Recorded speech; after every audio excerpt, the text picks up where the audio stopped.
Antes de empezar con el episodio de esta semana, antes de empezar con el episodio número 100, quiero volver la vista atrás por un momento.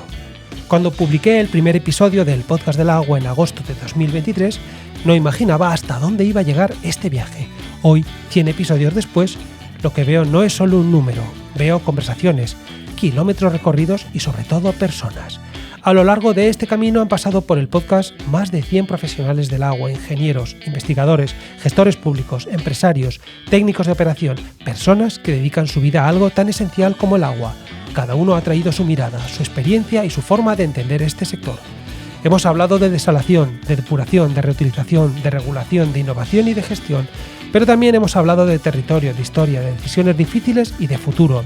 He tenido la suerte de viajar, de visitar instalaciones, de conocer lugares y de escuchar historias que muchas veces no aparecen en los informes ni en los proyectos, pero que explican muy bien cómo funciona realmente el mundo del agua. 100 episodios después, hay algo que tengo claro. Este podcast existe gracias a todas las personas que han pasado por estos micrófonos y gracias también a quienes están al otro lado, a quienes estáis al otro lado escuchando. Y también quiero acordarme hoy de muchas otras personas del sector que todavía no han pasado por el podcast, pero que seguro que acabarán sentándose algún día frente a estos micrófonos para seguir ampliando esta conversación sobre el agua. Y precisamente por todo ese camino recorrido, hoy tiene algo muy especial volver a sentarme y conversar con Jorge Chamorro Alonso. Él fue quien estuvo en aquel primer episodio cuando todo empezaba y cuando el podcast del agua era todavía una idea que echaba a andar con muchas ganas y muchas preguntas. Por eso, de alguna manera, volver hoy a hablar con Jorge en el episodio número 100 es también una forma de mirar el camino que he recorrido y recordar dónde empezó todo. Jorge es ingeniero y uno de esos profesionales que llevan décadas dedicados al diseño, la planificación y la mejora de infraestructuras hidráulicas. A lo largo de su trayectoria ha trabajado en empresas de referencia del sector como Cadagua, Canal de Isabel II o el Grupo Veolia, además de desarrollar una larga etapa como director técnico en ingeniería y como profesor asociado en la Escuela de Ingenieros de Caminos de Madrid. Su experiencia abarca desde el diseño de procesos y la planificación de instalaciones hasta estudios de eficiencia energética, explotación de sistemas y análisis técnico de proyectos. Hoy volvemos a sentarnos frente a frente para seguir hablando de agua, como aquel primer día, pero con 100 conversaciones a nuestra espalda. Arrancamos el podcast del agua.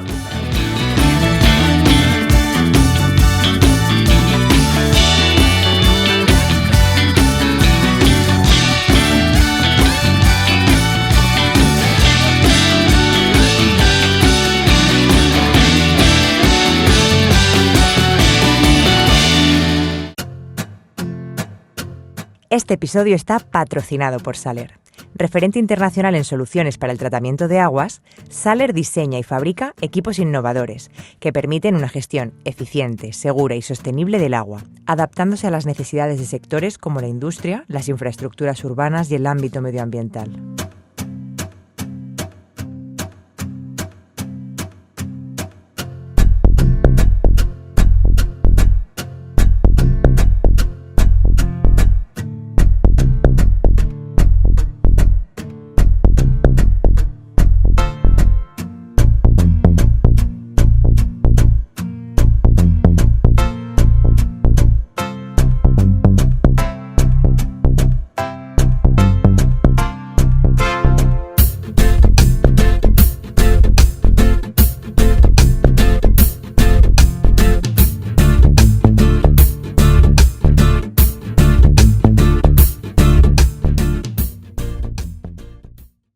Buenas, Jorge, ¿qué tal?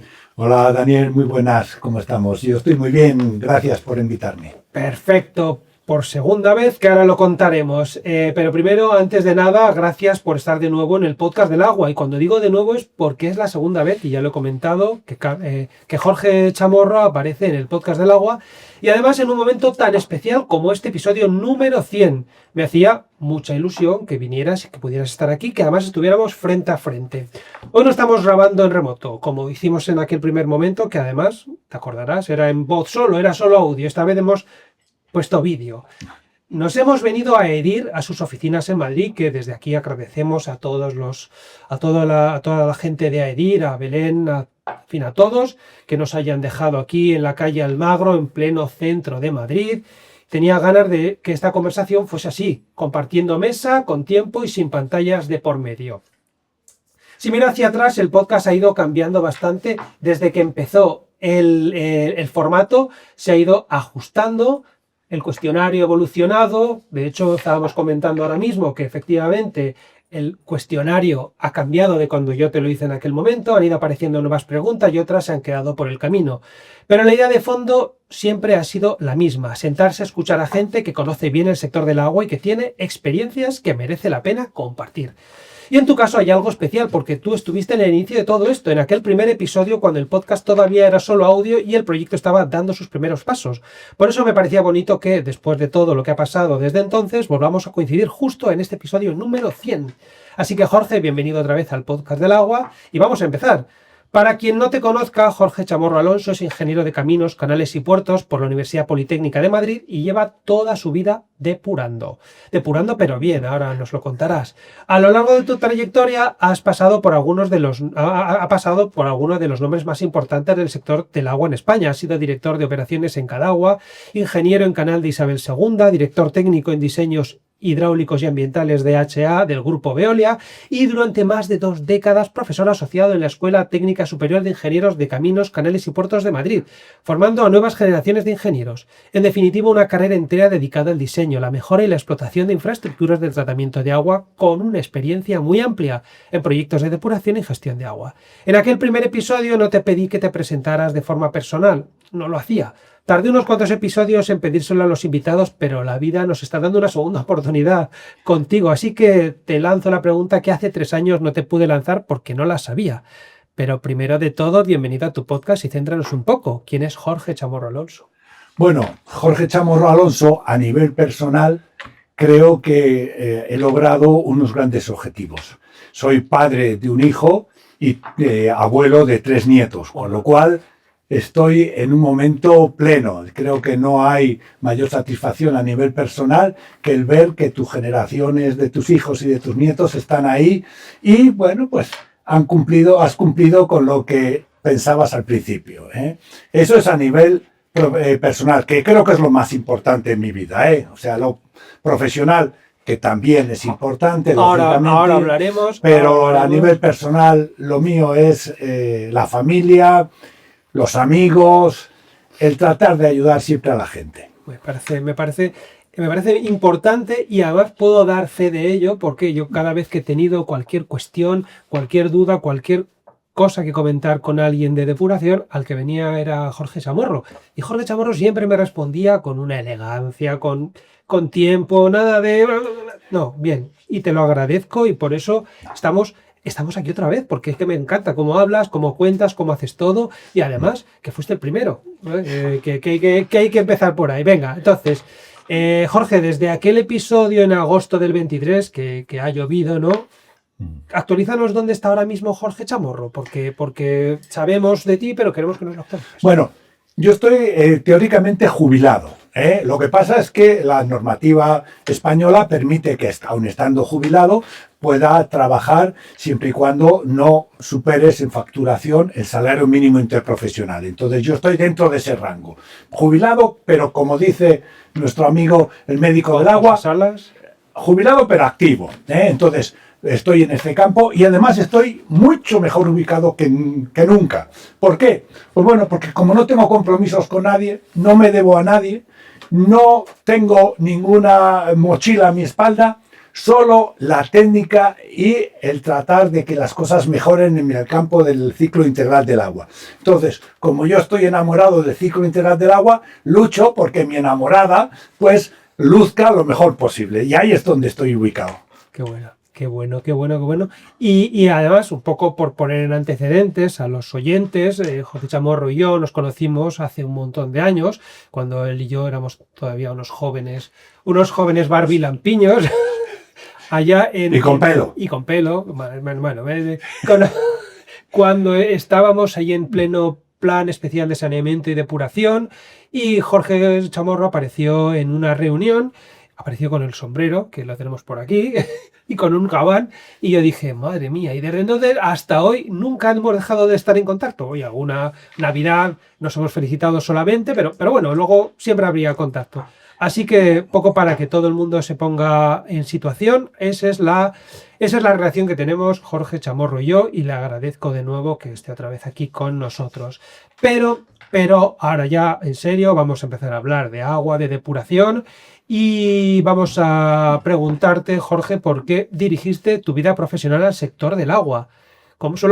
Esta suele ser la segunda pregunta, después de que nos cuente la manera personal. Esta pregunta en aquel primer episodio tampoco estaba, así que era como más superficial, preguntaba, ¿no? Pero aún así nos contaste en aquel momento, hablaste de un profesor, José Rubió. Cuéntanos un poco, ponnos en antecedentes, por qué estás aquí en este sector y qué pasó exactamente aquel día que viste al profesor Rubió pidiendo voluntarios. Bueno, yo antes de nada quiero glosar un poco la figura de José Rubió. José Rubió es un referente en el mundo del agua porque ha sido, aparte de ser gerente de aguas filtradas, cuando yo entré a trabajar en esa empresa, y mi primer jefe me nombró jefe de planta de la depuradora de Viveros de la Villa, ha sido director general del canal de Isabel II y director general del agua en el ministerio. O sea, ha sido todo un referente, medalla de honor del Colegio de Ingenieros de Caminos, es decir, era un hombre que tenía, además de ser profesor y luego catedrático de la escuela en cuanto a en cuanto a ingeniería sanitaria, pues tenía una capacitación y una saber estar en el campo del agua que fue y que ha sido para mí un referente y para mucha gente que hay. Bueno, pues la anécdota es esa. En el curso de postdoctorado, él pidió un voluntario. Yo, como soy un hombre que he decidido y siempre he echado para adelante, pues di el primer paso, y eso pues le debió de llegar algo. Luego hice la presentación, entiendo que él vio que yo había cuadrado bien y dijo, hombre, este hombre me puede solventar un problema que tengo en la planta de Viveros de la Villa, que no era problema técnico, sino problema de titulación. O sea, lo que se necesitaba era un ingeniero de caminos, porque hay que decir que en la planta de Viveros de la Villa había un equipo profesional, que cuando quieras hablamos de él, maravilloso. Era un equipo que fue extraordinario. Para mí, fue la primera sensación. Yo llegué a la planta de Viveros de la Villa, ingeniero de caminos, allí en Madrid, y dije, esto me lo como. Y al cuarto o 5 días yo me di cuenta, digo, o me apoyo en la gente que hay aquí, o me voy a dar una bofetada, porque lógicamente me di cuenta de que la estación depuradora de aguas residuales es un mundo tan complejo, que lo iremos desglosando a lo largo de la entrevista, pero que yo dije, yo necesito que mi equipo esté conmigo, y si no convenzo al equipo de que esté conmigo, habré fracasado. No habré fracasado por mis conocimientos, sino por no saber hacer que el equipo funcione de forma adecuada. Madre mía.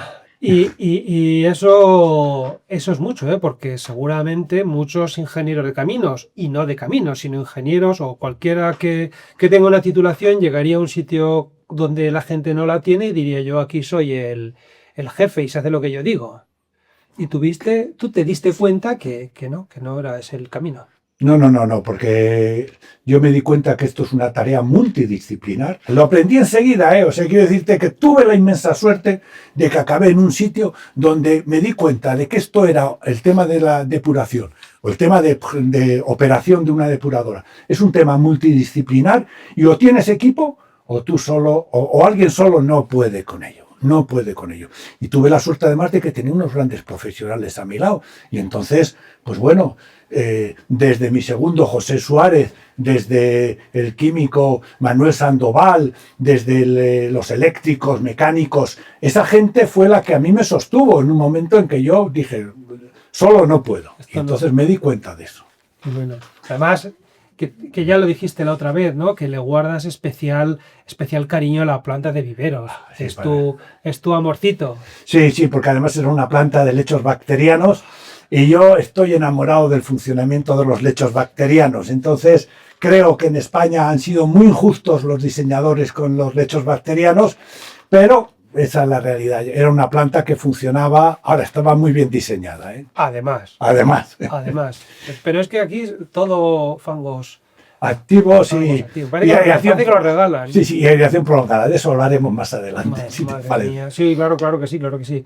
Venga, vamos a empezar con tu formación. Ingeniero de caminos, canales y puertos. ¿Qué te dio la carrera para el agua y qué no te dio? Y aquí quiero, Jorge, que seas brutalmente honesto. De lo que aprendiste en la escuela, ¿qué usas toda la semana? ¿Qué usas a diario o qué usas con frecuencia?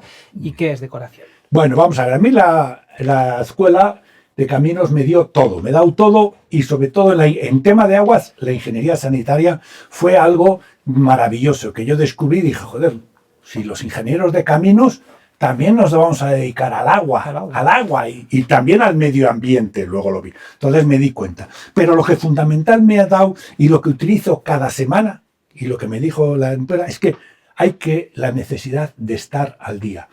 Un técnico que no día a día no aprenda algo, está retrocediendo. Yo creo que los técnicos que nos dedicamos al tema del agua, a cualquier tema, pero funciona, y el tema del agua es que evoluciona con una rapidez terrible. Entonces, si tú no estás todos los días tratando de aprender y de estar al día, vas perdiendo tema. Y lo que no me dio fue la decoración, lo que me di cuenta en mi primera planta, que cuidado con creer que por ser titulado y ser ingeniero de caminos ya lo puedes todo. Mentira. Necesitamos en toda actividad profesional un equipo y cuanto mejor sea ese equipo, pues mucho mejor nos irá a nosotros como profesionales. Qué bien y qué bueno reconocerlo, joder, que no cuesta tanto, ¿verdad? No. Y hay que ser honesto y decir, es que yo solo no puedo. Tengo que tener un equipo, un segundo, un laboratorio, un electromecánico, 2, 3. La gente es fundamental. Estamos en cuenta, ahora hablaremos de esa gente, pero el tema es fundamental. La gente con la que trabajas es lo mejor que puedes encontrar. Pues no te doy la razón y ya está, cuando se detiene ya está. Oye, además de la carrera de Jorge, cuéntanos qué otras formaciones te han cambiado la forma de trabajar. Y te lo pregunto porque en perfiles públicos, digamos que aparece que tienes un MBA y en tu trayectoria se nota mucho una capa de gestión, no un barniz en gestión. ¿Cuándo lo hiciste y qué te aportó? Pues mira, esto creo que lo hice en el año 1990, cuando yo estaba en el canal de Isabel II. Y fundamentalmente me enfoqué a la gestión. Yo en principio vi que mi carrera dentro del canal de Isabel II pues iría más o menos encabezada cada vez más a la gestión. Pero en mitad del camino me di cuenta de que lo que mío era lo técnico. Y entonces me sirvió el MBA ¿para qué? Para gestionar a las personas también. Ya venía con esa necesidad, pero un MBA me dijo también, me enseñó a trabajar con la gente a obtener sus mejores capacidades. O sea que para mí fue digamos una etapa bonita, hice un MBA, pero yo creí que podía ir por la gestión, pero al final la técnica me tiró y yo creo que he sido feliz. Y soy muy feliz. Y todo eso... Ya. Sí, nada. Eso menos. No, sí, está claro. Es importante. Sí. Pero claro, la capa técnica es lo que tú dominas. Para mí es la vida. O sea, yo cuando empecé ingeniero de caminos quería ser técnico y luego traté de ir a gestión, pero dije, no, este no es el camino. Para mí. Luego hay otros, por ejemplo, José Rubio era un excelente gestor, era un extraordinario gestor. Pero yo me decidí por la técnica y no me arrepiento. Pero tiene que haber de todo. Claro. Tiene que haber gestores y tiene que haber técnicos. Sí, si no, ¿dónde se apoyan los gestores? Claro. Vale. En el 2023, y cualquiera que quiera lo puede escuchar en el episodio número 1, que está disponible en todas las plataformas y también en YouTube. En 2023, como decía, en agosto te definiste con una frase muy tuya. Soy ingeniero de caminos por vocación. Cuéntanos qué significa eso en la práctica diaria y qué es vocación cuando estás frente a una planta que no funciona. Mira, cuando una planta no funciona es porque está enferma. Una depuradora es un ser vivo. Eso es algo que que muy poca gente entiende y los diseñadores casi nunca lo entienden. Una depuradora es un ser vivo y por lo tanto cuando tú estás al mando o al frente de esa, tú eres su médico. Me acuerdo mucho de José Salas, cuando dice, yo soy el médico del agua. Pues sí, señor, un jefe de planta es un médico, porque mientras la depuradora está bien, porque digamos que le llega lo que tiene y tal, pues todo el mundo está contento. Pero la realidad del jefe de planta es que las plantas enferman y enferman con mucha frecuencia. Y entonces hay que estar pendientes y por lo tanto es una forma de vocación. Yo descubrí esa vocación y descubrí que las plantas, como seres vivos, necesitan una atención continua y diaria. Pues es que no queda otra, efectivamente. Y además hace falta estar muy al tanto y estar, digamos, atento a los pequeños detalles, porque los pequeños detalles, y lo comentábamos antes, son lo que te da las señales. A lo mejor cuando ves los pequeños detalles y reaccionas, pues a lo mejor puedes derivar todo a una balsa pero cuando ya lo tienes dentro... Se acabó. Estás muerto. Vale. Tienes una mezcla poco habitual, operación real, diseño, docencia y consultoría, lo hemos comentado. Ahora ya, digamos, un poco de salida, ¿no? Pero cuando estabas en todo esto, operación real, diseño, docencia, consultoría, ¿cuál de esas 4 facetas mandabas sobre las demás y por qué? Y cuéntanos un poco cómo eran esas 4, digamos, esas 4 etapas. Mirad, cuando uno ha sido jefe de planta, lo es toda la vida. Nunca deja de ser jefe de planta, aunque se vaya a otros sitios o se vaya a otras sectores. Siempre tiene impregnado esa función de jefe de planta. Y eso es lo que me ha pasado en mi vida. Yo siempre digo, hace poco di una charla y cuando me preguntaron, pero usted ya no es jefe de planta y usted cree, digo, mira, yo soy jefe de planta ahora, seré jefe de planta y moriré siendo jefe de planta. Y lo que sí aprendo es todos los días a ser mejor jefe de planta. Entonces, ¿cómo lo aprendo? Pues mira, generalmente uno ha detectado ya que hay una mala gobernanza.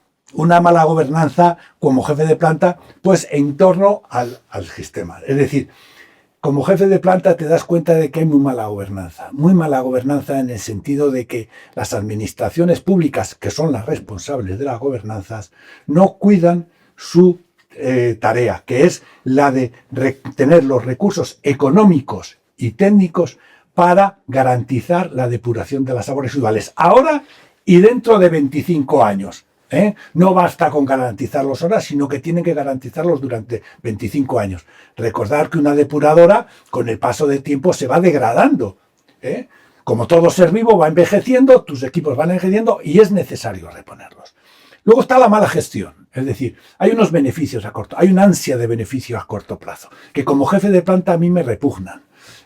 Porque es muy fácil ganar el primer año de una operación de una planta, porque lógicamente no haces nada, no arreglas, pagas al personal, y es fácil obtener beneficios. Pero esos beneficios ¿a costa de qué se obtienen? A costa de un deterioro del inventario y de la gestión de la planta. Entonces, eso a mí también me repugna en ese sentido.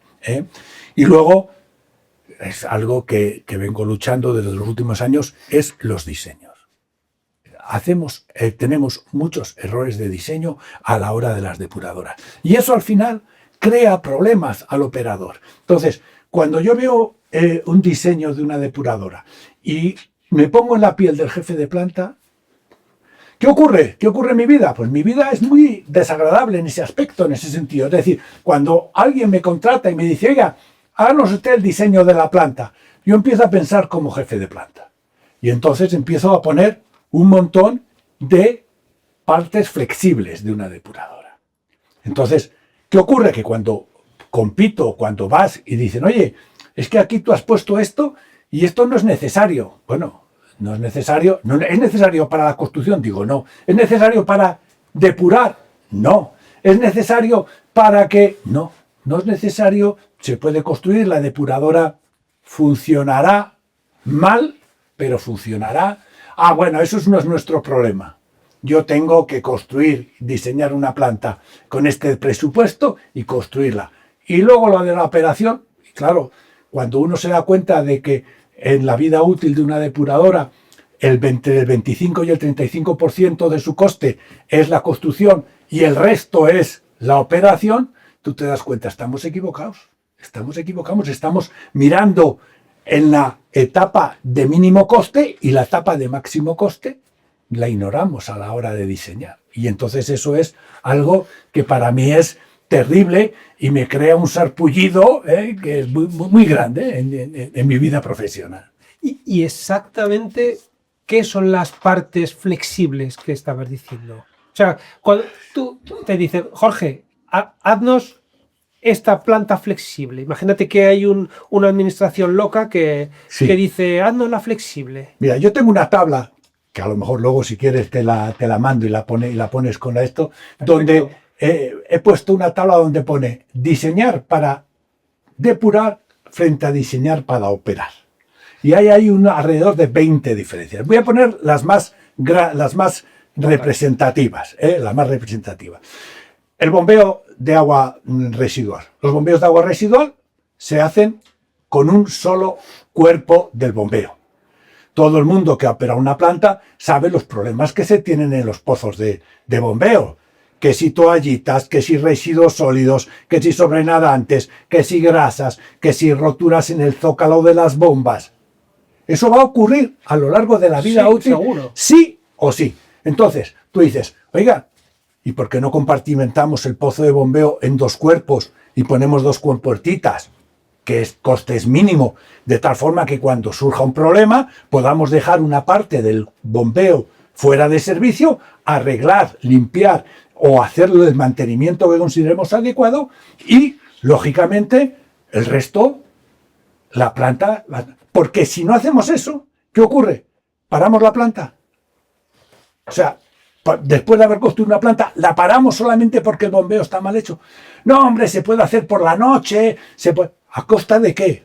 De recursos económicos, llevar al personal al límite. Porque claro, hay que hacerlo de noche, en una época en que no llueva, y sobre todo con unas medidas de seguridad brutales, para que no haya vertidos. Claro, eso es llevar al personal, oiga, que las personas que trabajan en las depuradoras son gente muy entregada, pero tampoco les tenemos que llevar al límite por una tontería en el bombeo. ¿Qué podríamos haber pensado antes? Por ejemplo, otra, los biológicos independientes. Cuando hablo de biológicos independientes, hablo de que cada biológico funcione con su decantador. Mientras la depuradora va bien, no hay ningún problema en que los 3 biológicos estén comunicados con sus 3 decantadores. Pero ¿qué ocurre cuando llega un vertido tóxico? El jefe de planta solo tiene 2 opciones.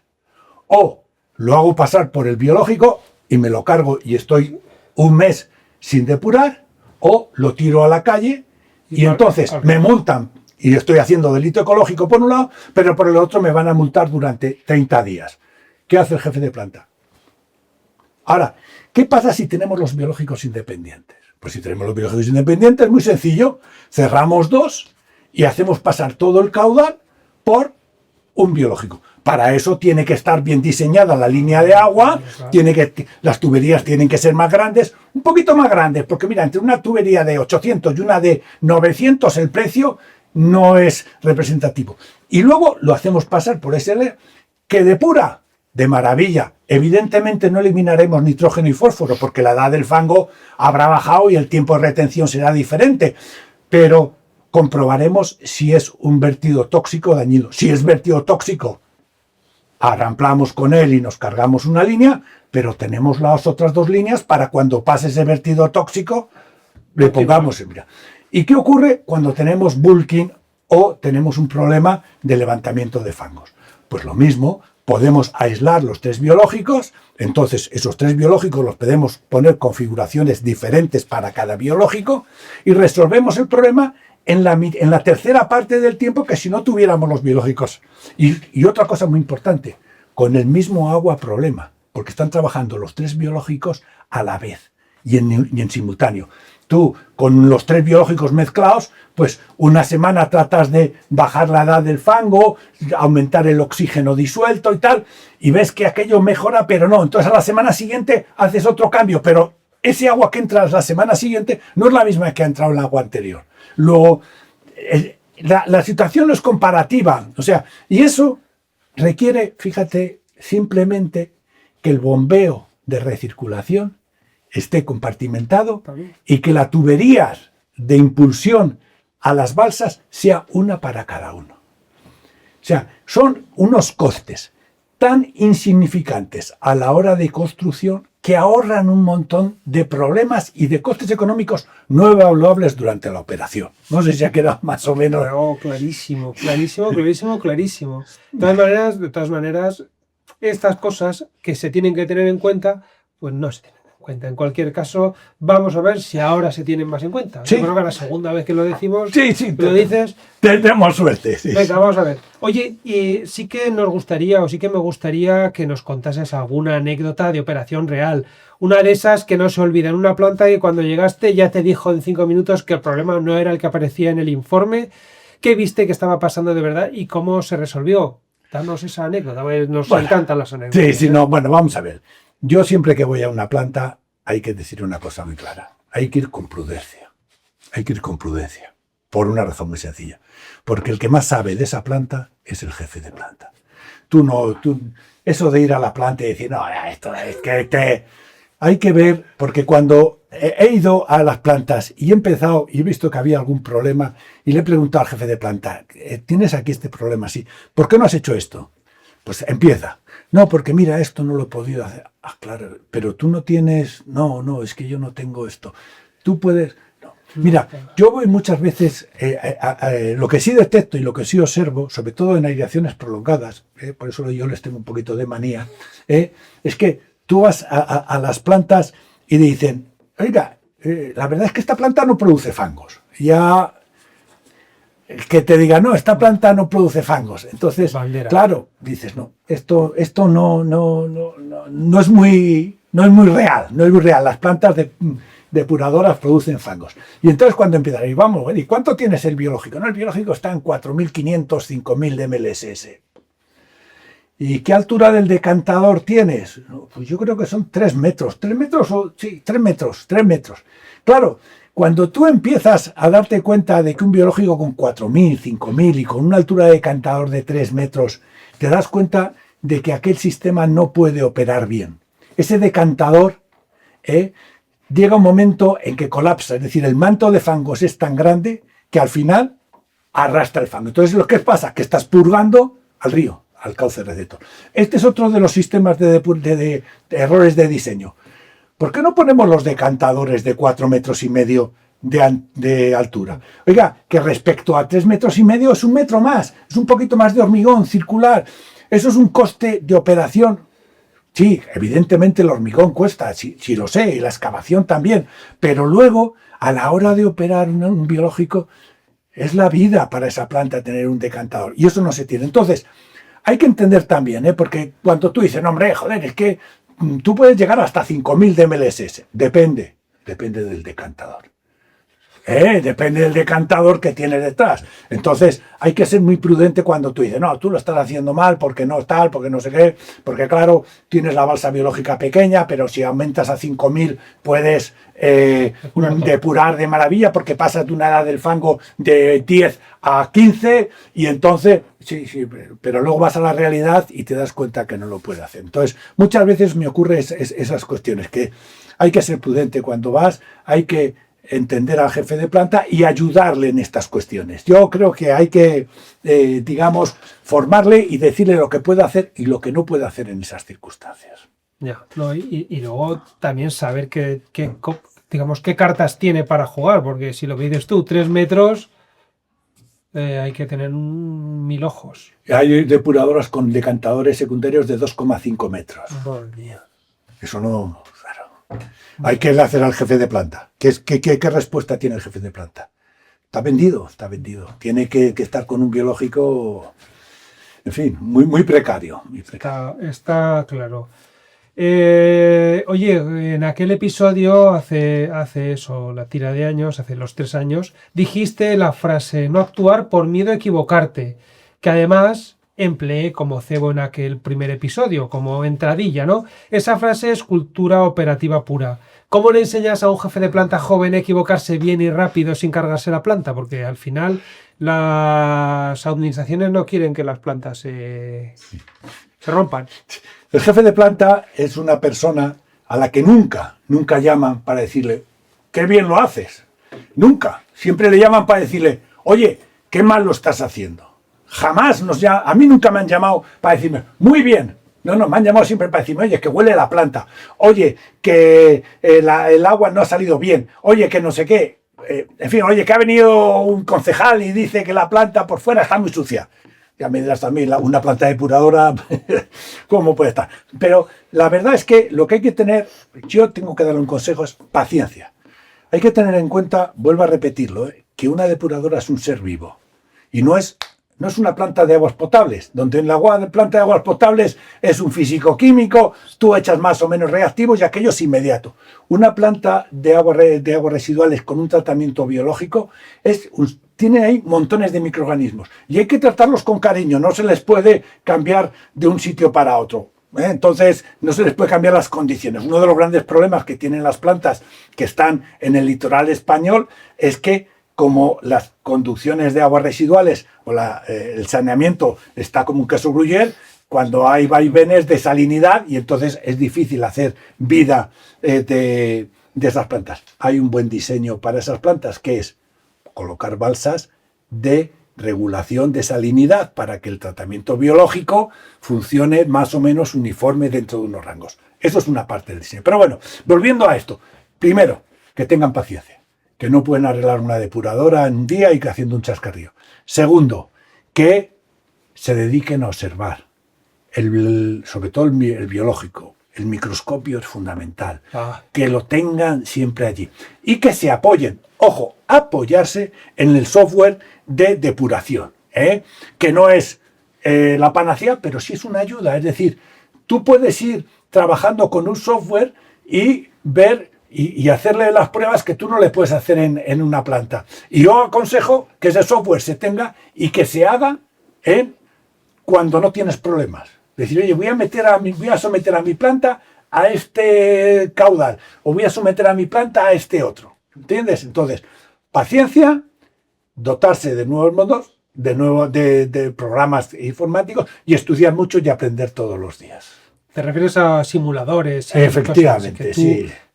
Haces cambios, quito un reactor, quito un decantador y a ver qué pasa. Bajo el oxígeno, bajo la edad del fango, concentro, purgo más, purgo menos. Hombre, no te va a decir, tiene usted filamentosas, porque estos aparatos no, pero sí te pueden dar información al respecto. ¿De qué va a pasar? Tampoco hay que fiarse 100% de ellos. Es una ayuda, porque, otra máxima, cada depuradora es única. No hay dos depuradoras iguales. Aun con el mismo diseño, el agua no es la misma. O sea, la materia prima no es la misma. No es la misma depuradora puesta en Albacete o puesta en Torrejón de Ardoz, no es la misma, no va a funcionar exactamente igual, porque el agua de Albacete no es el agua de Torrejón. Está claro, y además no debería de utilizarse la referencia de Torrejón para Albacete. Claro. Por eso hay que hacer las plantas flexibles, funcionales y fiables. Madre mía. Es que deberían estar todo el mundo tomando nota de lo que estás contando. Bueno, no lo sé. Bueno, oye, en tu trabajo y en tus textos aparece constantemente la misma guerra. Diseñar para depurar frente a diseñar para operar. Explícanos esto y si tuvieras que explicar esa diferencia en dos minutos, o sea, digamos, explícalo largo y corto. ¿Qué sería? ¿Cómo nos lo explicarías? ¿No? Eso de diseñar para depurar y diseñar para operar. Diseñar para depurar, mejor dicho, diseñar para depurar es difícil. Porque estamos tratando con procesos físico-químicos, procesos biológicos y con hidráulica y electricidad. Entonces, diseñar para depurar es relativamente difícil. No es una cosa que se aprenda de la noche al día. Y además esto va evolucionando. Ahora tenemos MBBR, MBR, IFAS, montones de nuevas tecnologías, biofiltros, toda esa magara. Entonces, aprender todas estas tecnologías y saber cuáles son, es muy difícil. Ahora, una vez que tú dices, ya sé diseñar para depurar, pero eso no es diseñar, pero eso es completamente diferente a diseñar para operar. ¿Por qué? Porque mira, te pongo un ejemplo característico. Mucha gente pone en el desbaste 2 rejas, pone 3 canales, 2 en servicio, con sus rejas de gruesos, rejas de finos y una reja manual. Todo automático menos la manual. Menos la manual. Y hombre, es que esa va a estar de reserva. A mí me hace mucha gracia esto. Y hombre, eso es cuando se estropea. Dice, mire, cuando en una depuradora pequeña, de un pueblo pequeño, no estoy hablando de depuradoras de gente como el Canal de Isabel II, o ACA, o EPSAR, o ESAMUR, que tienen músculo y son capaces de reparar una reja. Digo que son capaces, otra cosa es que lo hagan. Son capaces de reparar una reja, pues en un día, 2 días como mucho. Un pueblo o un municipio esa capacidad no la tiene. Entonces, cuando se rompe una reja, además, como están en 2 canales y por lo tanto hay 2 equipos, la posibilidad de que se rompa ese equipo es el doble, porque hay 2 equipos, dices, joder, pues cuando se rompa, él tiene que ponerse en marcha la reja manual. Entonces, el problema es, ¿tenemos ahí a una persona las 24 horas del día limpiando? Viene por la noche. O sea, le haces tú a un operario que venga a las 4 de la mañana a limpiar la reja, porque si no, el agua sale por el río.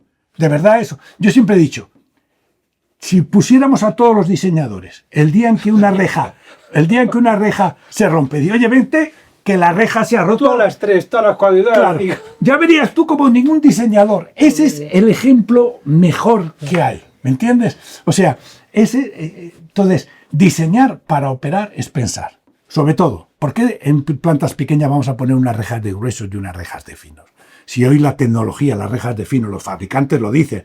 Oiga, para una planta de 2.000 habitantes, un tamiz de 3 milímetros tiene capacidad, son ya robustos. No estoy hablando de grandes plantas. ¿Por qué coloca usted una de gruesos y una de finos? Procurando que además la avería sea. Tiene usted que poner 4 rejas y 2 tornillos. Oiga, no. A veces el diseñar para depurar no es tan caro, porque pones unas rejas, un tornillo nada más. Claro. Ya está. O sea, ese es el ejemplo más claro de esta. Pero ahí, ya te digo, en la lista mía aparecen 20 o 30 de estas cuestiones. Nos tienes que pasar esa tabla y la ponemos en las notas del episodio para el que quiera echarle un vistazo. Ahí las tiene, los secretos de la operación para Jorge Samorro. Oye, danos otra historia, que es que nos encanta, ya te lo he dicho. Cuéntanos un caso concreto de una planta o un proyecto que sobre el papel tenía buena pinta, que eso pasa a veces, sí, pero que al entrar en explotación, al rascar un poco, empezó a enseñar todas sus costuras. ¿Dónde estuvo el fallo real y qué aprendiste tú de aquello? Bueno, pues aprendí lo que os estoy comentando aquí. Esta era una planta industrial, que tenía un componente industrial importante. Fantástica, maravillosa, sobre el papel era el diseño que se hacía en aquella época y la ponemos en marcha. Y entonces empiezan a llegar, primero, aguas industriales de diferentes composiciones. En algunos casos, aguas verdaderamente tóxicas y con peligro para el biológico. Como no teníamos aguas arriba, sistemas de control de mínimos, pues se pensaba que la depuradora, por haberla diseñado con un tratamiento físico-químico y tal, pues ¿qué ocurría? Que el biológico cada 2x3 sufría, bueno, como además no estaban independientes las líneas, cada vez que se iba a la planta, que era una vez cada mes, pues tardabas entre 15 días, o sea, no hacías vida de esa planta. Pero es que además tenía otro gravísimo problema, y era que su sistema fijaros, el sistema de transporte de la torta deshidratada era a base de cintas transportadoras. Y eran unas tortas que provenían de unos filtros prensa. Entonces, claro, el filtro prensa estaba en el sótano. Como el filtro prensa tiene que caer y rompe y va más abajo, luego hay que subirlo a una tolva que está. Y entonces las cintas no podían. Las cintas que aparentemente podían, pues no podían. Y nos colapsaba la planta. ¿Por qué no sacábamos el fango? No sacábamos el fango. Entonces todo eso iba arrastrándole.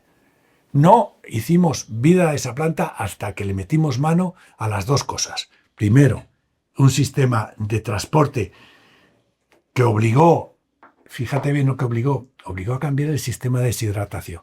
Ah, sí, Obligó a llegar hasta cambiar el sistema de deshidratación. Entonces, ¿Por qué? Porque había un mal diseño. Porque no se pueden poner los filtros prensa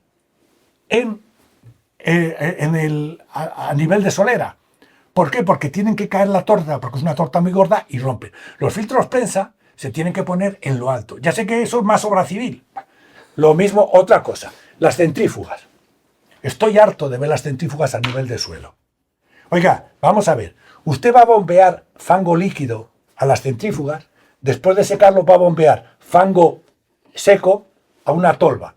¿Por qué no pone usted la centrífuga aquí arriba y cuando salga de la centrífuga directamente va a la tolva y así me quita ese cuello de botella que para mí, y además el famoso tornillo que cuesta un $? Simplemente por gravedad va a la tolva. Y usted, el gasto energético, lo hace en levantar fango líquido. Hombre, claro, pero es que la obra civil... Oiga, que estamos hablando de que está usted ahorrándose dinero para que me cueste durante la operación un montón. Piense. Pero lo que pasa es que el truco está en que son unidades diferentes, la construcción y la explotación. Claro. Entonces, cada uno piensa en lo suyo. No, y además hay otro aspecto, y es que quien construye en España normalmente es el Estado, las comunidades autónomas, y quien opera son los ayuntamientos. Es decir, yo quiero un Ferrari, que luego no es un Ferrari, luego parece un Ferrari, pero tiene el motor de un 600, y entonces se lo entregan a un ayuntamiento, y cuando llega al ayuntamiento y dice, oiga, que es que acabo de poner la planta en marcha y, joder, me ha consumido el presupuesto del ayuntamiento para este año. Yo recuerdo una anécdota que me acuerdo perfectamente, hará bastantes años, cuando puse en marcha una planta en Castilla-La Mancha, y al primer mes llamé al alcalde, bueno, llamé al responsable y me puse luego a hablar con el alcalde, le dije, oiga, ¿dónde mandamos las 20 toneladas de fango que tengo en la tolva de este mes? Y me dice, ¿fango? A mí nadie me dijo que había que la depuradora sacara fango. ¿Cómo? ¿Pero no le dijeron a usted? No, a mí me dijeron que me ponían una depuradora, que salía agua limpia y que no tendría ningún problema. Claro, si no decimos las cosas, pues pasan estas cosas que tenemos. Esto lo decía y se lo oí una vez yo a Juan José Salas, que es la maldición del fango, ¿no? Todas las depuradoras tienen la maldición del fango. Claro. Y lo tienes que sacar, si no, no funciona. En tu artículo más reciente sobre jefes de planta te metes a saco en el tema de operarios, rutinas, envejecimiento y productividad y das cifras de coste de personal dentro del O&M. ¿Qué debería hacer un jefe de planta cuando tiene un equipo acomodado pero a la vez está atado por convenio, pliego y política? Eso es típico. No, eso es típico y es un problema lógico para el jefe de planta. Además, cuando tú tratas de cambiar los hábitos de la gente, le dice, oiga, esto siempre se ha hecho así. Oh. Esa frase del jefe, esto siempre se ha hecho así, o sea, que no sé por qué usted viene aquí ahora. Entonces, para mí, es uno de los aspectos fundamentales del jefe de planta. Tiene que motivar a su gente y, digamos, formarles. Yo creo que la gente, si tú eres capaz de decirle a la gente que se vuelva a ilusionar con su trabajo. El operario es una persona que al principio de la planta le encanta su trabajo. Está aprendiendo, ve cosas nuevas. Todos tenemos una ansia, hay excepcionalmente sin los típica gente que dice, no, yo no me quiero complicar, pero por norma general, por lo que yo he visto, y cada vez que yo he involucrado y tratado de que la gente se formara y tal, resulta que ellos dicen, oye, pues esto me gusta aprenderlo, tal. Y sobre todo, ya digo, educar, formar y enseñar. Mira, yo te voy a contar otra anécdota que a mí me ocurrió en el canal de Isabel II. Y esto es verídico, ¿eh? Con el canal de Isabel II. Nosotros estamos operando un horno de incineración, en San Fernando de Henares, lo recuerdo perfectamente. Y, lógicamente, el horno de incineración debiera de funcionar 24 horas al día, porque tenía que funcionar 24 horas al día, porque no vas a estar parando y funcionando. Págame, señor. ¿No? Claro, yo estaba en la planta hasta las 6 de la tarde. Entonces, digamos, desde las 6 de la tarde hasta las 8 de la mañana que yo venía, quien estaba al frente era el operario, que es otra de las cosas que tampoco nos damos cuenta. Un operario tiene a su cargo una maquinaria que cuesta un montón. Y además la tiene a su cargo y como no le enseñemos, vamos, pues bueno, yo enseñaba a la gente. Y recuerdo una vez que estábamos con el horno y que nos estaba dando problemas y estaban alrededor, yo llamaba siempre a todos los operarios cuando el horno daba problemas porque así aprendíamos todos. Y entonces allí había 7 operarios o gente entre mantenimiento y operarios. Y estábamos haciendo pruebas para ver si el horno no sé qué, y para si manejaba no sé qué. Y había un operario que decía, oiga, Chamorro, si hace esto, digo, no, porque mira, si hago esto, tal. Al rato, oiga, Chamorro, si hace esto, no, mira, esto, tal.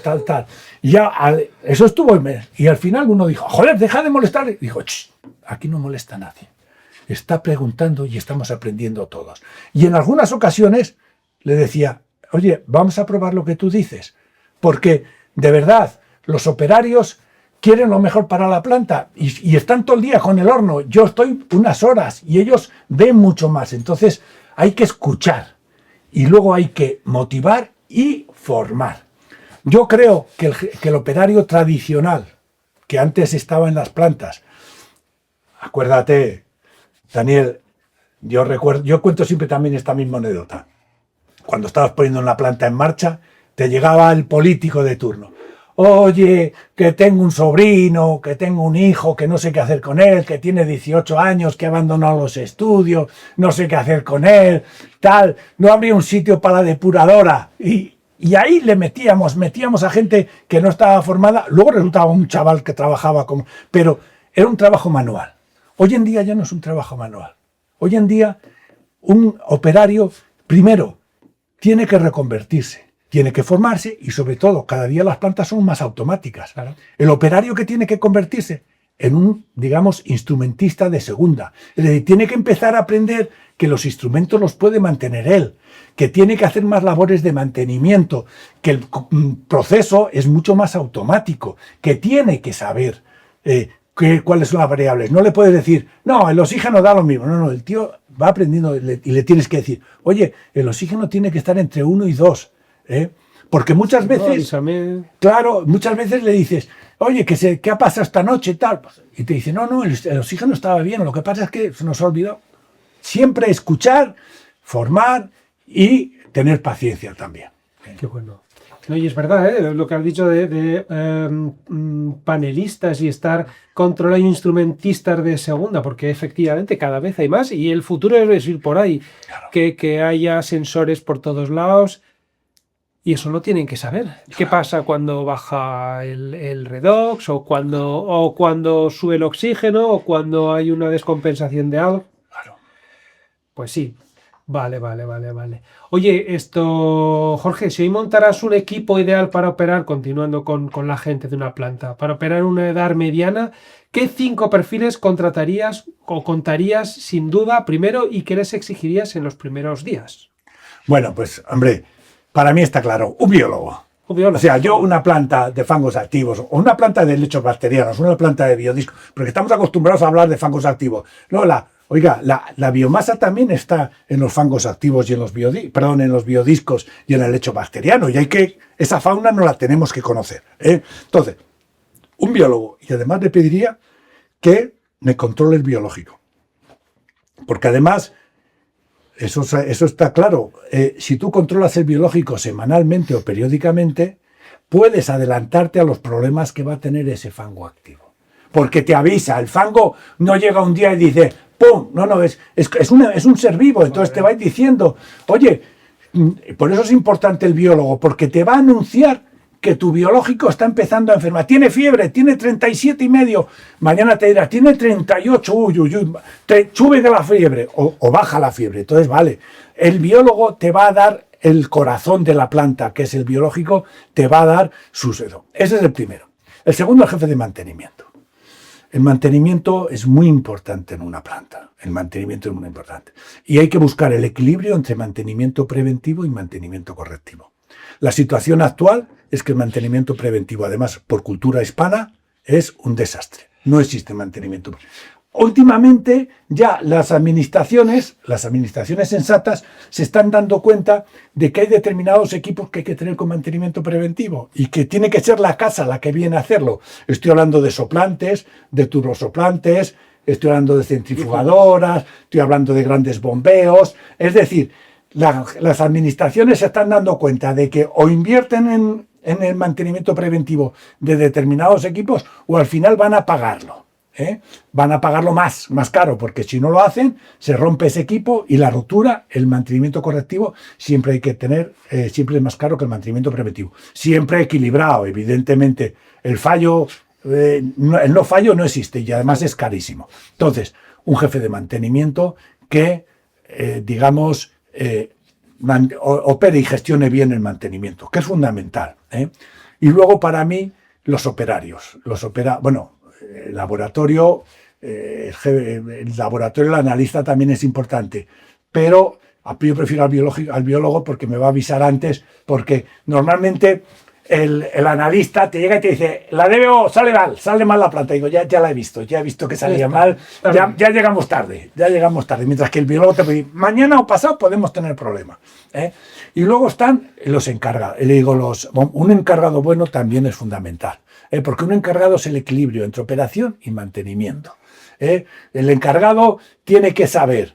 El encargado normalmente siempre parece que está asociado a mantenimiento, pero, ojo, si no tenemos jefe de mantenimiento, el encargado tiene que saber que no puede dejar un equipo fuera de servicio porque puede ser perjudicial para la operación. Claro. Entonces, tiene que tener una formación que equilibre operación y mantenimiento puro.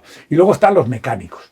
Los buenos mecánicos, hay siempre buenos mecánicos. Yo creo que en España hay muy buenos mecánicos. Lo que ya no hay tan buenos son eléctricos. Y yo siempre creo que falla en todo en el eléctrico. ¿Sí? Sí. Yo creo que al final tienes un eléctrico bueno, porque además es mucho más fácil reconvertir un eléctrico en mecánico que no un mecánico en eléctrico. Entonces, si me dieras a escoger, yo prefiero siempre un eléctrico. Porque la mecánica se ve, la electricidad no se ve. Y ahí es donde yo cuando en Viveros de la Bella dije, joder, como no tenga aquí un eléctrico bueno, muero. O sea, entonces, biólogo. Jefe de mantenimiento, encargado, capataz. Encargado, capataz, y luego mecánico y eléctrico. Bueno, pues, en fin. Claro, es el típico. Pero mira, lo del biólogo no es tan típico. A lo mejor lo típico es que el biólogo pues sea el jefe del laboratorio. Sí. Luego a veces el jefe de planta también.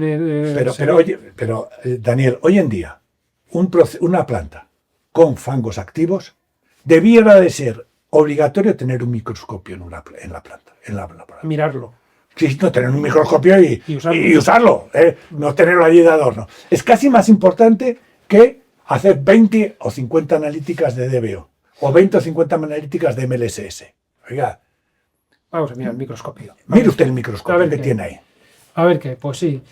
Y al revés, ¿qué hábitos has visto que destruyen una planta aunque el diseño sea decente? ¿Qué es lo que no hay que hacer aunque nos maten? Eso es lo que no. Bueno, dar por supuesto que lo que siempre se ha hecho antes es bueno.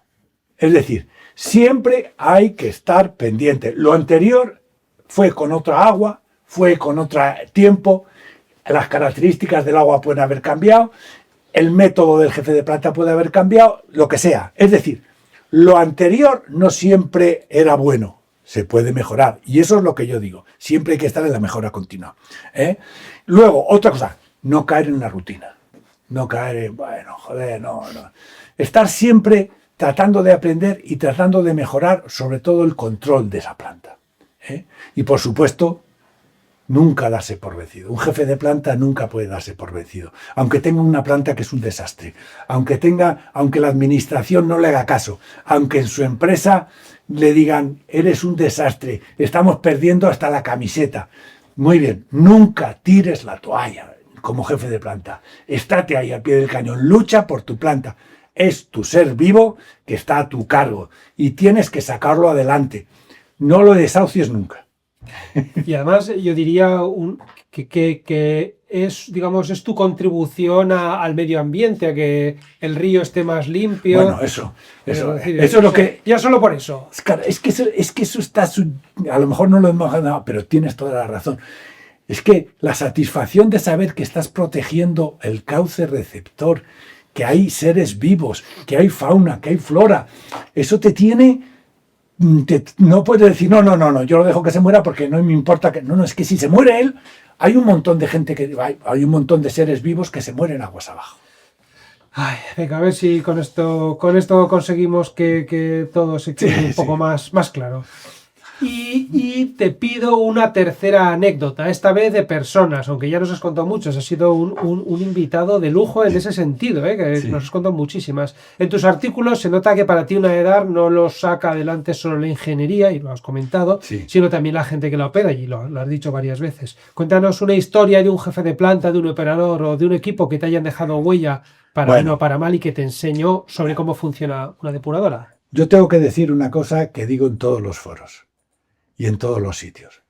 Estoy cansado de que los diseñadores, cuando llegan a la planta, miren condescendientemente al jefe de planta y le digan, si es que ni tú no sabes operar la planta.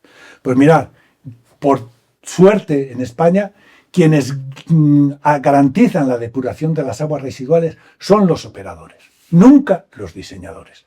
Los diseñadores no garantizan la depuración de las... Son los jefes de planta con su esfuerzo y su trabajo. Y para mí hay varias figuras, es decir, yo formo parte de un grupo de jefes de planta de los cuales estoy orgulloso de tenerlos. Y para mí hay gente como Pedro Polo, por ejemplo, o como Fernando Estevez. Es decir, para mí son gente de los que he aprendido mucho. Los aguadores. Los aguadores, que nos hemos formado, que nos hemos nutrido, que cuando teníamos problemas los comentábamos, lo decíamos. O sea, gente de verdad que tiene la misma vocación y tal. Yo espero que las nuevas generaciones vengan y tal, les encuentro un poco más remisos a escribir, a los jefes de planta. No lo sé, fíjate tú que en aquella época en nuestra época había la revista Tecnología del Agua y tal, y que hablábamos, y ahora hay dos portales importantes, no sé si igual, exacto que sí, y aguas residuales, que tienen la posibilidad de poner ahí opiniones, artículos, que no esperemos a las jornadas, no sé qué, no, que invito a los jefes de planta a decir, hombre, claro, el jefe de planta está muy supeditado a lo que escribe, Yo aquí, como he dicho al principio, estoy liberado de toda servidumbre, Pero los jefes de planta, y no te digo nada cuando subes al jefe de servicio de la empresa o cuando subes al director general. Yo no he visto a ningún director general de ninguna empresa que gestione el agua, las grandes, Veolia, Cadagua, las grandes, jamás echar en cara nada muy a la administración o decir la depuradora es no sé cuántos o no vas a morder porque no puedes, yo lo entiendo, yo tampoco lo hacía en aquella época, no, hay muy chulo ahora decirlo cuando ya estás fuera y decir, yo sí le canto las 40 al barquero, bueno, menos barquero y menos canto 40, pero ahora uno lo puede decir. Entonces, pero sí pueden ayudarse a solventar los problemas que hay. A mí me gustaría, y hay foros donde estamos de gente donde hablamos de la depuración, lo que pasa es que somos muy remisos, el jefe de planta tiene miedo a contar su problema, no sea que alguien lo escuche, claro, y diga, oye, ¿entiendes? O sea, es problemático, yo es difícil, pero bueno, oye, esto es lo que tenemos que luchar. Para eso están esos foros que has dicho, incluso este podcast, que la gente puede también contarnos cosas. Sí. Y yo creo que esa es la manera, es trabajar en ese sentido con las nuevas tecnologías que tenemos ahora y aprender un poco más y ver cómo están las cosas. Te pido una recomendación práctica, Jorge. 3 datos periódicos sin los cuales tú dices que no existe operación. Y si puedes, dímelos cómo, si no mido esto, estás ciego. Bueno, lo primero, el agua de entrada. Obligatorio. Claro, si tú no sabes que DBO, DQO y nitrógeno y fósforo te están entrando en la planta, difícilmente puedes controlar un proceso. Fijaros, además hay un hecho característico. Nuestras depuradoras son fábricas, pero es la única fábrica del mundo donde la materia prima no la puede rechazar. Todas las fábricas tienen un sistema de control a la entrada de sus materias primas diciendo esto no entra en la producción, porque si no, no produzco. Una depuradora no puede decir eso. Topa adentro. Topa adentro. Entonces, el primero de ellos es el agua bruta. El segundo es la producción de materia seca. Dime, en función del agua bruta, dime la materia seca que hay. Tantos habitantes equivalentes, entre 40 y 50 gramos de materia seca por habitante equivalente. Y el tercero, para mí, la edad del fango. Que la edad del fango, el fangos activos, que sea estable. Si me estás hablando de biodiscos, la carga orgánica. Si me estás hablando de lechos bacterianos, lo mismo, la carga orgánica al sistema. Porque te da idea de si varía o no varía a lo largo del tiempo, ya que eso está sometido. Eso es. Digamos que eso es el ABC. El ABC. Vale, venga, pues te digo yo que no ha cogido papel y boli ya va a tarde. Bueno, puede echar para atrás y escucharlo y volver a coger otra vez. Mira, a mí cuando me dicen un índice de si se está operando la planta, si se está operando, no bien o mal. Digo, un índice de si está operando la planta es cuando pides datos de operación. Y te dice, pues no tienen ustedes un caudal de entrada, no tienen registro, no tenemos. Esto pasa mucho en América del Sur, desgraciadamente. No tenemos caudalímetro, pero bueno, usted como jefe de planta con las horas de funcionamiento de las bombas no sabe más o menos. No, y analítica, no solo tenemos analítica de salida y no saben lo que les está entrando. Y no tiene usted consumo de energía. No sabemos tampoco la energía. Claro, o sea, si no hay datos de operación, no hay operación. Eso sí, es innegable.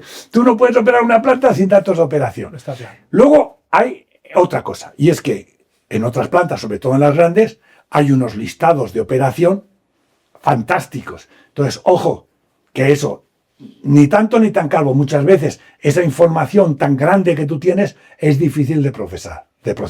Ahora con la inteligencia artificial será posible, pero no somos muy amigos de la inteligencia artificial todavía, pero se puede, se llegará un momento.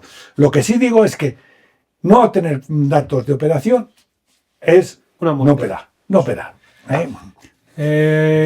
Digamos que esa es la clave, tener datos y saber y mirarlos, porque si tienes los datos y no lo miras... Y que sean coherentes. Y te voy a decir por qué. Yo he visto muchas plantas donde tenías todos los datos de la planta a través del SCADA, a través del no sé qué, y entonces tú cogías y decías, voy a ver el fango primario. Y decías, fango primario, ¿y cómo le digas? Caudal de entrada, sólidos de suspensión de entrada primarios, sólidos de suspensión de entrada-salida, 1000 kilos día. Vale. Purga de fangos, concentración de entrada, caudal, 800. Y tú dices, ojo, pero no más. Y luego decías, fango espesado primario, caudal de entrada, concentración 650. Tú dices, amigo, eso no son datos coherentes. Hay que analizar los datos y ver si son coherentes.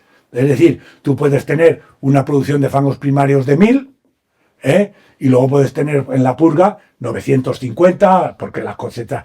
Y si no, ver dónde tus datos analíticos no son coherentes. Y entonces analizarlo lo que tengas. Claro, porque es que si no... Pues si no, puedes tener muchos datos, pero son inconexos y no reflejan la realidad de tu depuradora. En fin, en el episodio 1, y ya con esto digamos que ya pasaríamos a unas preguntas que les hago a todos los invitados. En el episodio 1 hablaste de transmitir conocimientos porque no son míos. ¿Qué te gustaría que quedara de aquí a 10 años de Jorge Chamorro, digamos, como estándar mínimo en España para diseñar y operar bien? Probablemente ya lo hayas dicho, pero oye, déjanoslo claro otra vez. Para diseñar, que chequearan con mi tabla. Que cogieran las depuradoras una vez que está diseñada y decían, vamos a ver si cumple los requisitos que decía Jorge Chamorro en el año 2026 en la charla con Daniel. ¿Bombeo compartimentado? Sí. ¿Con puertas automáticas en desbaste? Sí. Tin, tin, tin, tin. ¿Lo cumple? Sí. Buen diseño. Venga. ¿Que cumple solamente el 50? Diseño mejorable. ¿Que baja por debajo de 25? Un diseño desastroso. Madre mía.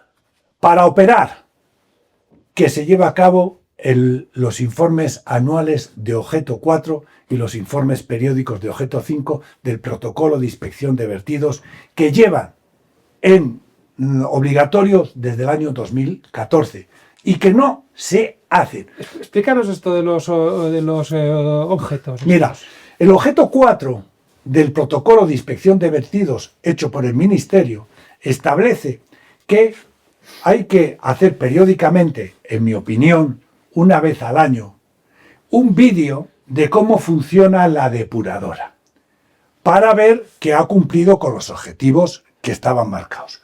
No basta con que una depuradora tenga las analíticas, que son 4, 8. Mirad, la depuradora Sur, la más grande de España, tiene 24 controles analíticos al año. ¿Qué industria va a pedir que el control de calidad de su fabricación de coches, por ejemplo, se haga 2 veces al mes? Te dirán, no. Aquí salen todos los coches con el control de calidad o no sale ninguno. Y sin embargo, aquí nos permitimos el lujo de decir que una depuradora, la más grande, pues 24 muestras al año. Las medianas 12 y las pequeñas 4. Al año. Al año. Entonces, eso es un tema. Entonces, ¿cuál es el objeto 4? El objeto 4 es un informe emitido por ente independiente que hace un vídeo de cómo ha funcionado la depuradora, a grandes rasgos, sin entrar en mucho detalle, pero sí de la operación de la planta y de cómo se lleva a cabo el mantenimiento. Es decir, el objeto 4 pregunta, ¿cuánto fango ha sacado usted? ¿Cuáles son las aguas de entrada? ¿Cuál es esto? ¿Qué mantenimiento ha hecho usted? Y no solamente qué mantenimiento ha hecho usted, ¿me ha calibrado los aparatos? Sí, aquí está. La soplante que tiene una revisión anual, ¿la ha hecho usted? Sí, ¿con qué fecha? Ese es el requisito. Oye, la centrífuga, no, la centrífuga es cada 2 años. Ah, vale, el año que viene lo veremos a ver si lo ha hecho. Y luego, ese es el objeto 5. El objeto 4. ¿Y el objeto 5 qué es? El objeto 5 es cada vez que se renueva la autorización de vertido, que es cada 4 o 6 años, lo que hay que hacer es una foto de la depuradora, para ver si es la misma que estaba cuando se adjudicó la anterior autorización de vertido. Porque yo he visto muchas plantas donde no, aquí hay un secado térmico. Y vuelves al cabo de... En el secado térmico ya no está. Hay 4 centrífugas, pero solo funcionan... Una. ¿Entiendes? Entonces, claro, ¿qué ocurre? Que, como yo digo, debe de haber unas 6.000 autorizaciones de vertido en España, en todas las confederaciones. Pues debieran de hacerse cada año 6.000 objetos 4. Y cada 4 o 6 años, objeto 5. Lo que no es de recibo es que una planta en el siglo XX, en el año 2025, tenga una autorización de vertido del año 2010. Oiga, que esa autorización de vertido ya no vale, que es que caducan. Y no vale. O sea, usted confederación no puede dejar. Entonces, ese es mi objetivo. Diseñar con mi tablita y que se hagan objeto 4 todos los años de todas las depuradoras y objeto 5 cada 4. A la autorización de vertido. Esos son mis deseos. Venga, vamos a ver si lo vemos. Si estas cosas. Hombre, yo espero sí. Claro que sí, pero yo también. Pero porque es bueno. Claro, porque son cosas buenas. Es decir, que no es por fastidiar, es por que las cosas vayan. Claro. Vale, digamos que antes de pasar a unas preguntas que son más generales, quería preguntarte, Jorge, ¿crees que ha quedado algo pendiente por comentar de todo lo que hemos hablado, de tu vida profesional, de los consejos para jefes de planta? ¿Crees que ha quedado algo? El micrófono es tuyo. Vamos a ver, yo sí me gustaría decir varias cosas. Para los responsables de la gobernanza, que siempre es pública, el agua es público y la gobernanza debe ser pública. La gobernanza significa que tú tienes que buscar los recursos económicos y los recursos técnicos para que se produzca el ciclo integral del agua ahora y dentro de 25 años.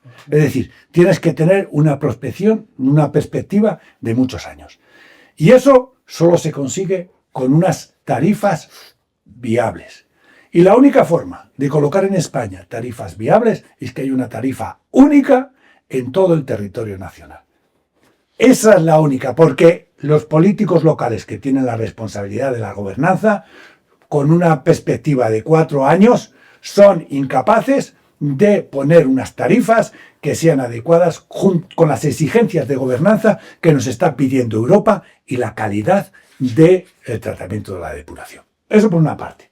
En la gestión, que la gestión puede ser público-privada. Es más, yo creo que si no hay colaboración público-privada, no hay gestión. No hay posible, la gestión pública por sí misma no llega, la gestión privada por sí misma llega demasiado, no sé si se me entiende, llega demasiado y entonces tienen que colaborar. Y por último, control. Control.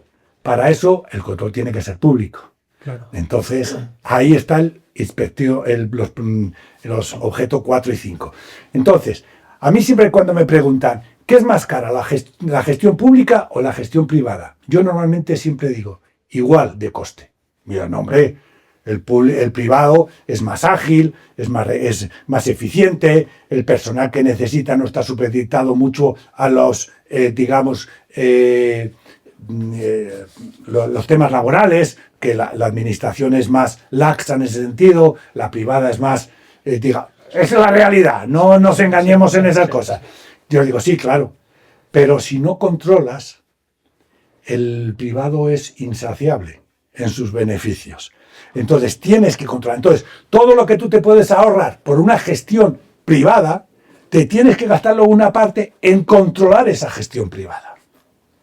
Entonces, al final, la gestión pública o la gestión privada, la gestión, no la gobernanza, la gestión es el coste para la sociedad, va a ser el mismo. Pagado con una tarifa que sea universal en España. Sí, porque es lo que dice, lo que estábamos hablando cuando teníamos el micrófono cerrado, que cada uno pone una y no puede ser, entonces todos igual y repartirla de manera proporcional. Mira, yo he visto pueblos en Castilla-La Mancha que tienen unas tarifas del agua de 0,2 euros metro cúbico, todo. Entonces, cuando la comunidad le deje la depuradora allí, como la ponga en marcha, como además siempre ponen elecciones prolongadas, se va a llevar el presupuesto del ayuntamiento y la van a cerrar. Entonces, otra máxima, depurar no es construir, depurar es operar. Es decir, hay mucha gente que dice, ya hemos construido la depuradora, ya depuramos las... No, habrá que operarla. Usted ha hecho el primer paso, pero no le falta el segundo, que es operar. Todos los días. Exactamente. Todos los días. 365 días al año, 24 horas al día. Exactamente, que muchas veces se nos olvida. Comentaba un invitado que también hemos comentado que muchas veces llegaban a un sitio y decían, no, es que hemos parado la depuradora porque consumía mucha electricidad, tú también lo has dicho. Pues pero da igual, pues es que la que hace falta, y hay que depurar y punto más. ¿Qué razón tienes? Oye, ahora te voy a hacer un par de preguntas generales para que nos des tu opinión, ¿no? ¿Cuáles consideras que son los principales retos que enfrenta el sector del agua? Y me refiero a todo, ya no solo depuración, sino depuración, potabilización, el sector del agua en la actualidad y cómo podemos abordarlos de manera efectiva, aunque entiendo que arrimes el asco a tu sardina. No, hombre, vamos a ver. Yo creo que los grandes retos están en el equilibrio económico-financiero, aplicar la tecnología con criterio de vida útil de la planta. No vale con construcción, sino construcción y operación. Es decir, tú no puedes decir que la mejor alternativa para una planta es esta porque sus costes son estos y además disfrácenlos de operación. Porque, mira, si tú comparas una planta convencional con tratamiento primario, tratamiento biológico con eliminación de nutrientes con fangos activos, estabilización anaerobia, con una planta de aireación prolongada, siempre sale ganando en operación y en coste de vida útil la primera. Nunca la de fangos activos. Y en todos los estudios siempre sale fangos activos. Tú dices, no es posible, porque los costes, eso sin contar que puedes aprovechar el biogás. Sin aprovechar el biogás ya resulta más rentable una planta con tratamiento primario, tratamiento con eliminación de nutrientes frente a aireación prolongada y digestión anaerobia, eso sí. Siempre, siempre, siempre. Bueno, pues a ver si esto ya queda claro. Bueno, oye, y para finalizar, Jorge, ¿puedes compartir con nosotros alguna anécdota interesante o lección aprendida a lo largo de tu carrera que haya dejado una marca duradera en tu enfoque profesional? Y luego puedes darnos tu hábito de oro, ese que consideras el más importante para tu éxito diario. Bueno, yo creo que la lección aprendida sigue siendo la referencia de Viveros de la Villa.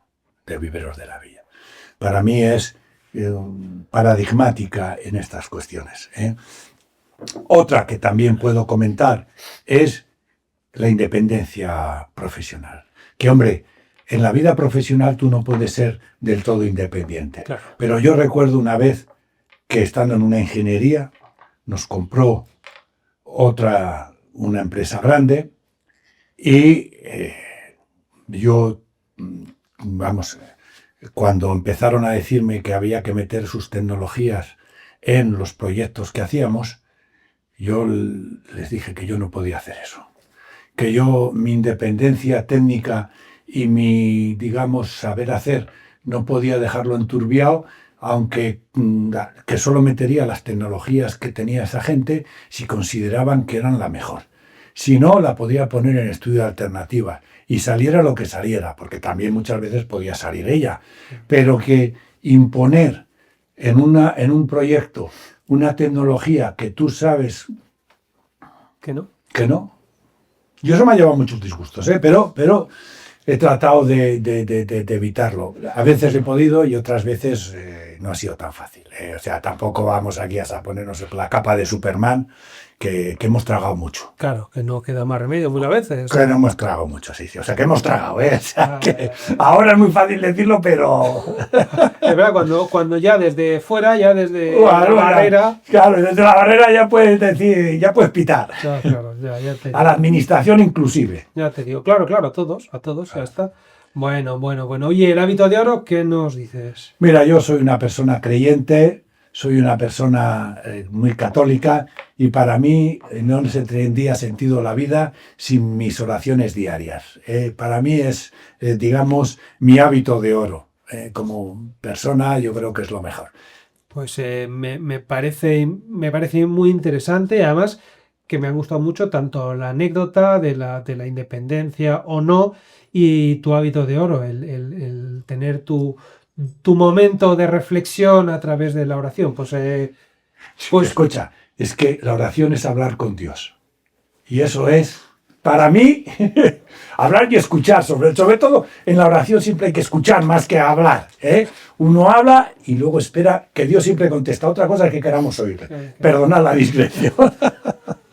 Bueno, pues mira, muy bien, me ha gustado mucho y gracias por la aclaración que nos faltaba. Y ahora ya pasamos a la pregunta de la copresentadora, que como buen oyente de este podcast, sabes, yo no estoy aquí solo, sino que hay una copresentadora que está todo el tiempo monitorizando y que ya desde el primer episodio, ya por el año 2023 ya estaba y que, bueno, pues yo ahora le dejo el micrófono, le dejo el asiento y es ella un poco la que gobierna esta pregunta. Bueno, a ver qué pasa. Hola, don Jorge. Soy Laura, la copresentadora del podcast del agua. Qué agradable estar aquí en el episodio número 100, un episodio tan especial, al que además vuelve alguien que forma parte de la historia de este podcast, don Jorge Chamorro Alonso. Escucharle de nuevo, después de su paso por el primer episodio, es un auténtico privilegio. He seguido con mucha atención la entrevista y he visto que Daniel ha recorrido con usted su trayectoria, su manera de entender la operación y el diseño, sus anécdotas de planta, su enfoque humano en el trabajo y su forma tan particular de transmitir conocimiento. Pero todavía me ha surgido una cuestión que no se ha planteado y que, si me permite, me gustaría hacerle como inteligencia artificial. Aquí va mi pregunta. Don Jorge, después de una vida entera dedicada a depurar, y a depurar bien, si hoy se sentara delante de una planta que nunca ha visto y tuviera solo una hora para decidir por dónde empezar a entenderla, ¿qué 3 gestos o comprobaciones serían innegociables para usted, esos que revelan en minutos si una depuradora está viva, ¿está sobreviviendo o está pidiendo auxilio? Muchas gracias por su respuesta, don Jorge. Estoy deseando escucharla. Bien, yo haría primero una cosa. Primero visitaría 3 instalaciones que para mí son fundamentales. Visitaría las rejas de desbaste, visitaría el biológico y visitaría la deshidratación de fangos. Y vería su estado y cómo está funcionando. Y en función de eso, ya empezaría a hacerme una idea. Mira, yo he ido a muchas depuradoras en las cuales lo primero que he preguntado es, cuando he pasado por el filtro, por el sistema de deshidratación, hoy no deshidrata. No, hoy es que hoy no toca. Y yo digo, me da muy mala espina. O sea, que una planta, un día diario, de lunes a viernes, la deshidratación esté parada, malo. Eso. Que vea las rejas desastrosas, no sé qué, malo. Y que vea un biológico sobrecargado, también malo. Pero luego me iría y pediría 3 cosas. Yo haría un análisis muy fácil. Por cierto, tengo una hoja Excel donde mensualmente meto 5 parámetros y me dicen si esa planta está funcionando o no funcionando, o te dice el equilibrio que hay. ¿Y qué es? El caudal de agua bruta, la DBO, la DQO y el nitrógeno. Y punto.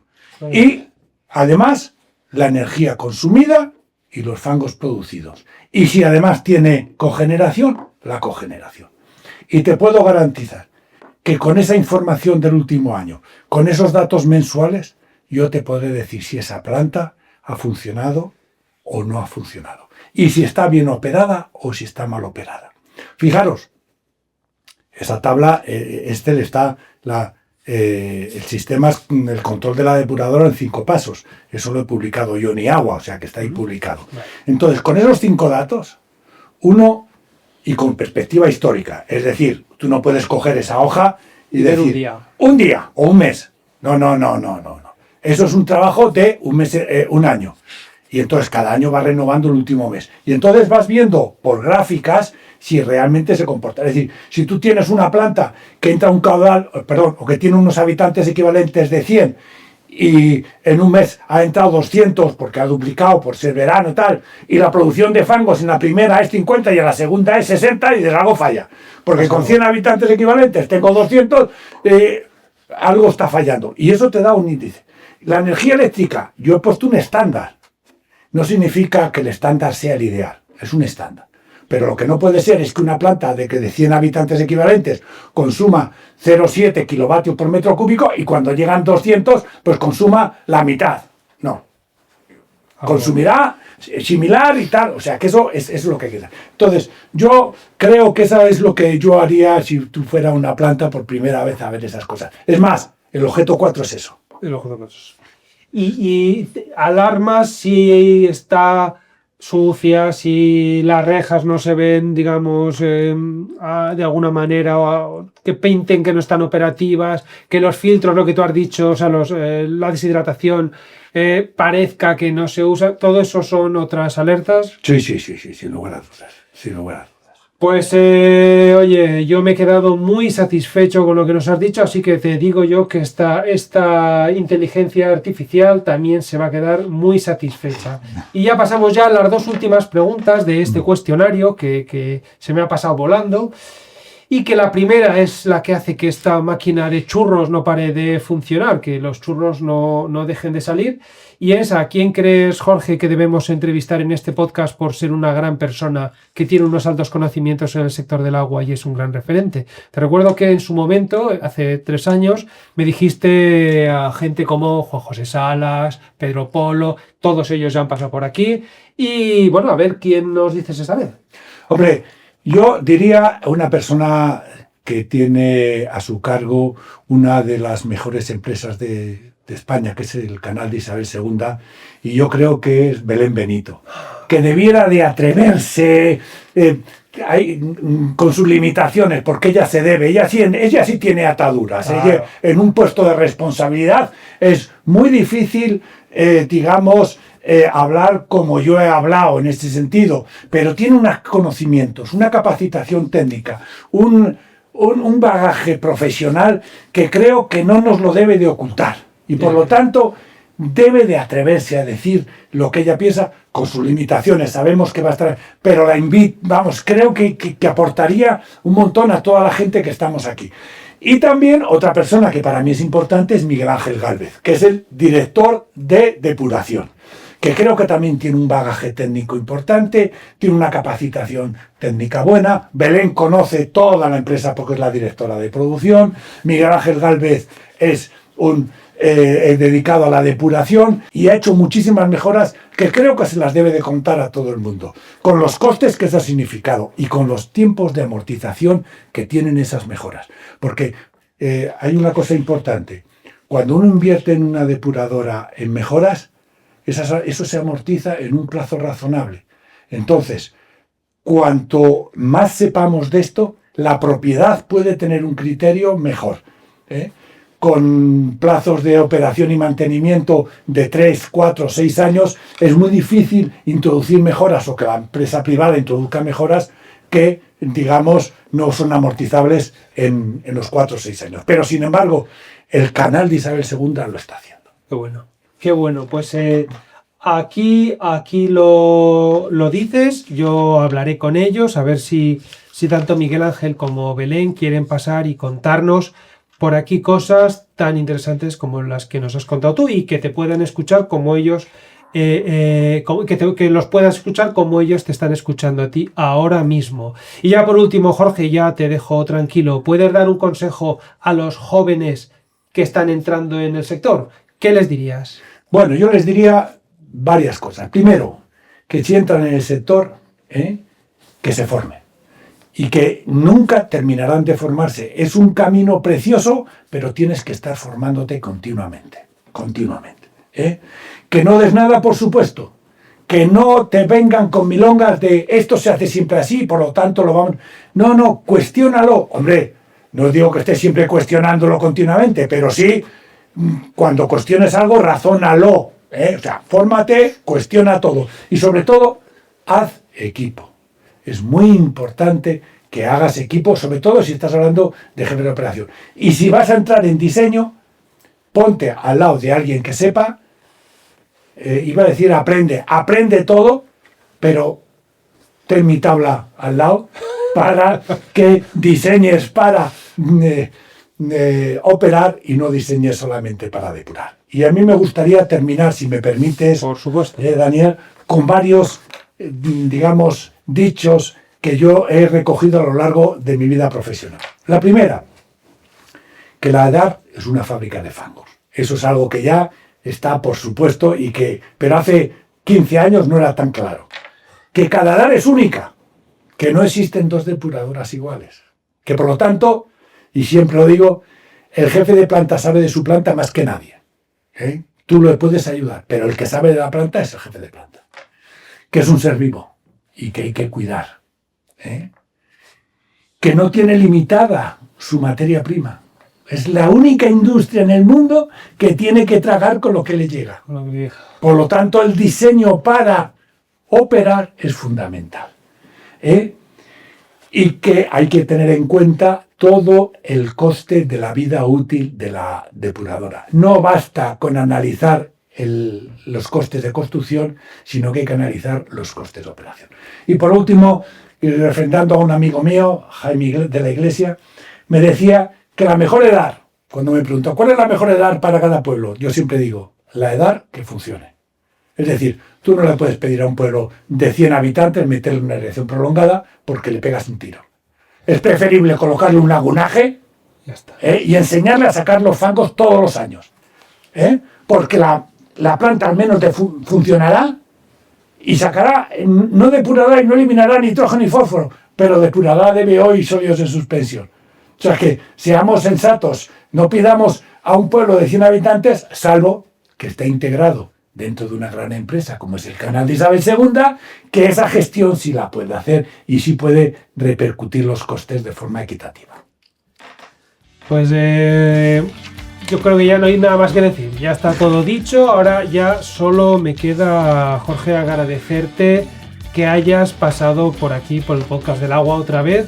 para mí, como ya te he dicho antes y como ya hemos estado hablando con tranquilidad cuando hemos estado preparando un poco todo esto, para mí ha sido un placer tenerte otra vez aquí y te lo agradezco, porque además fue pedírtelo y no pusiste ninguna pega.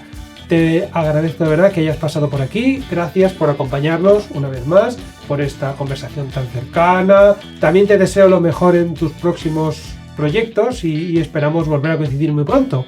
Porque ¿quién iba a pensar que hace 3 años íbamos a volver otra vez a hacer? Sí. Y frente a frente, y mira, aquí estamos. Y ya sabes que el Podcast del Agua va a ser siempre tu casa. Muchas gracias, Daniel, por todo. Y a todos vosotros, queridos oyentes y amigos, gracias por acompañarnos un episodio más en el Podcast del Agua. Nos vemos y escuchamos la próxima semana con otro invitado tan interesante como Jorge Chamorro y con temas que seguro os van a enganchar. Si os ha gustado, dale a like y compartirlo con otros apasionados del agua. Es totalmente gratis y a mí me viene muy bien. Hasta pronto y namaste.